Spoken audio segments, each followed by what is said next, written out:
Welcome to Cerita Comspace, tempat di mana cerita ketemu vibes, canda tipis jadi healing, dan setiap suara punya makna. Take a seat, plug your earphones, cause the story starts now. Let's talk, let's feel, and let's grow.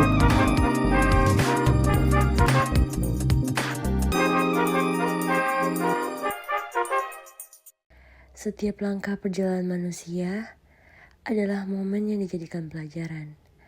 Satu pertemuan yang tidak kita rencanakan menjadi adegan yang memang sudah lama dipersiapkan oleh semesta. Dan di sanalah, tanpa kita sadari, hati mulai mencatat sesuatu yang disebut cinta, bagian dari dia. Hati manusia selalu punya cara unik untuk menyambut kehadiran seseorang. Ia tidak berbicara dengan kata-kata, ia tidak menuntut untuk segera dimengerti, ia hanya bergetar pelan, cukup halus untuk diabaikan, tapi cukup kuat untuk diingat. Awalnya, semua tampak sederhana, hanya percakapan kecil, tawa singkat, atau tatapan yang tidak berlangsung lama.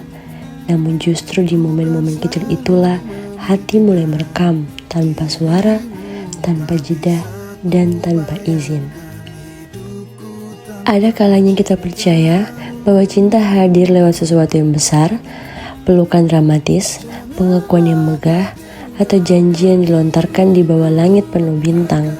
Tapi seiring berjalannya waktu, kita menyadari cinta bukan soal besarnya peristiwa, melainkan kedalaman rasa yang tertanam diam-diam.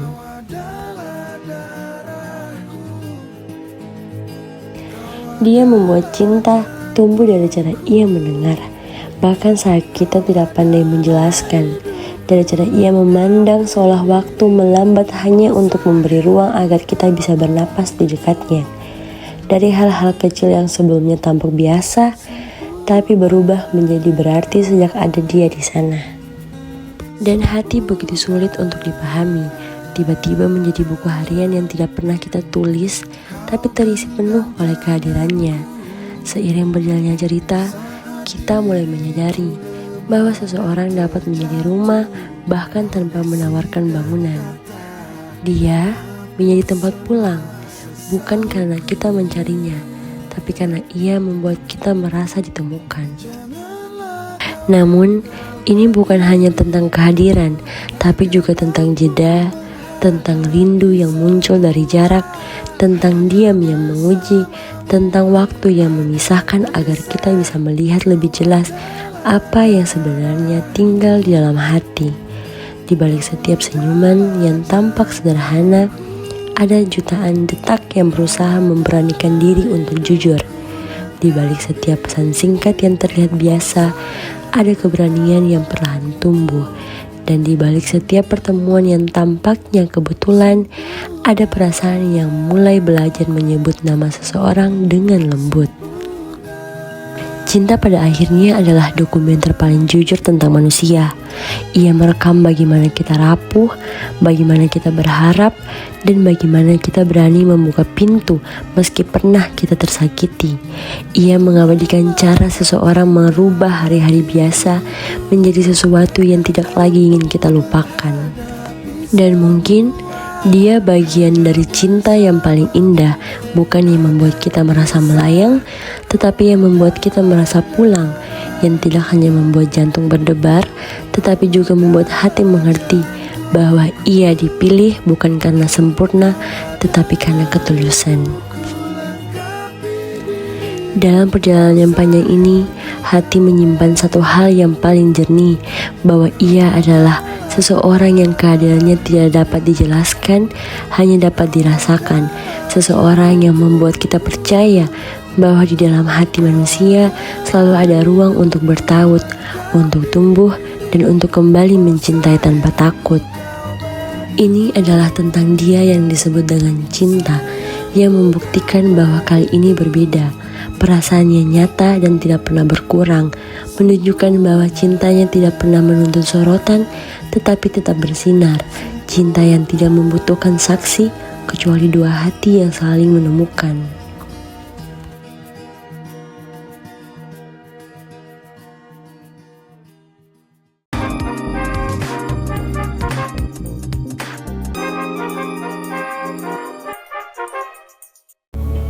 Rindu.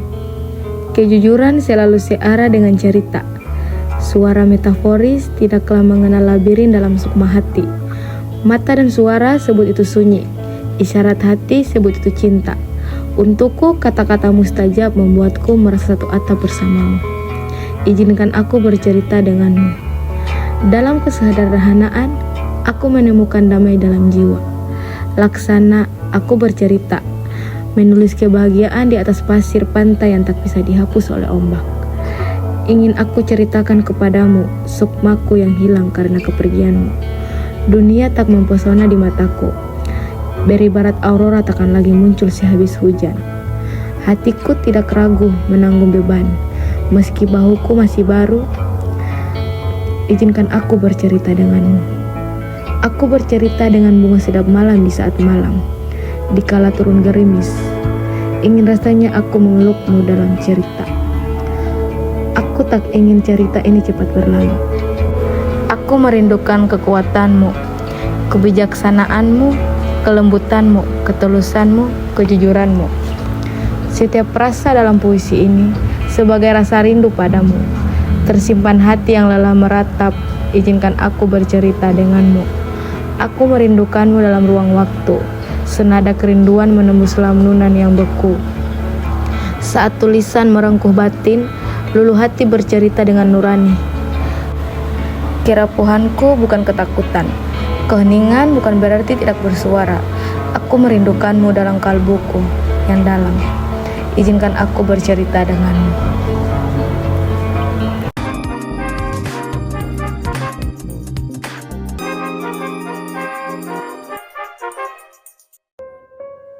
Rasa yang tak pernah selesai. Kadang aku berpikir, kenapa perasaan ini tidak pernah benar-benar pergi. Sudah lama aku mencoba berdamai dengan waktu, dengan diri sendiri, bahkan dengan kenangan. Tapi anehnya, setiap kali malam datang, aku selalu kembali ke titik itu. Titik di mana semuanya terasa, ya belum selesai.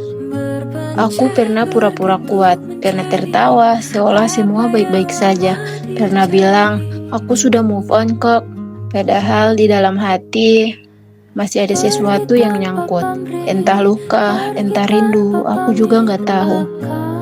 Lucu ya, manusia bisa menyembuhkan banyak hal di balik satu senyuman, tapi tidak bisa bohong pada diri sendiri. Aku rindu bukan pada seseorang, mungkin pada versi diriku yang dulu bisa bahagia tanpa takut kehilangan apa-apa. Tapi aku belajar bahwa tidak semua hal harus disembuhkan. Ada yang cukup diterima, dan ada juga yang cukup dikenang. Dan ada yang cukup dibiarkan menjadi bagian dari siapa aku hari ini. Jadi, untuk hari ini, aku biarkan saja semuanya mengalir. Aku tidak mau lagi memaksa waktu untuk cepat-cepat menyembuhkan, karena mungkin rasa ini bukan hanya disembuhkan, tapi untuk dipahami. Ini bukan tentang siapa yang pergi, tapi tentang bagaimana aku belajar mencintai diriku meski tak pernah terluka. Terima kasih sudah mendengarkan rasa yang tak pernah selesai. Sampai jumpa di cerita hati berikutnya. Tetap jaga hati karena di sanalah semua rasa berdiam. Bye.